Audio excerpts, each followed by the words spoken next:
First, to better understand the president's AUMF in the war against ISIS, let's compare it back to the 2002 authorization that paved the way for the Iraq war. Fox News' senior correspondent Eric Shawn with that angle. Eric, good morning to you. Good morning, Maria, and good morning, everyone. It goes by those initials, AUMF, standing for Authorization for Use of Force Against Terrorists. Who could be against that?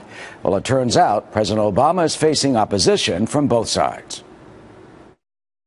The resolution we've submitted today does not call for the deployment of U.S. ground combat forces to Iraq or Syria. It is not the authorization of another ground war, like Afghanistan or Iraq. No so-called boots on the ground, he vows, but a plan to face ISIS for the next 3 years, as 3,000 U.S. forces are already in Iraq. But will it work? The AUMF calls for a limited role for U.S. troops, allowing for the deployment of special operations forces, such as coordinating airstrike targets from the ground. The proposal prohibits, quote, enduring offensive ground combat operations and repeals the 2002 AUMF against Iraq, but as Congressman King noted, not the broad-based 2001 authorization that began the war in Afghanistan. I'm concerned about the breadth and vagueness of the ground troop language.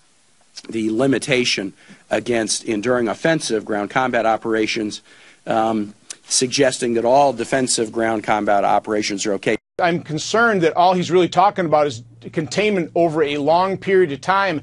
And Megan, I don't think we can really toy with ISIS over a long period of time. I think we need to take them out. Well, while some opponents fear the measure could lead to endless wars, others worry it's not enough.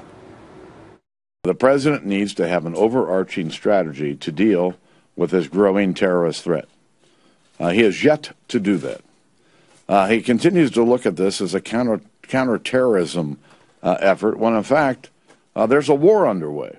So while Congress debates, officials fear Iraq's Anbar province could potentially fall to ISIS. But President Obama is optimistic that Congress will eventually approve his request before it's too late.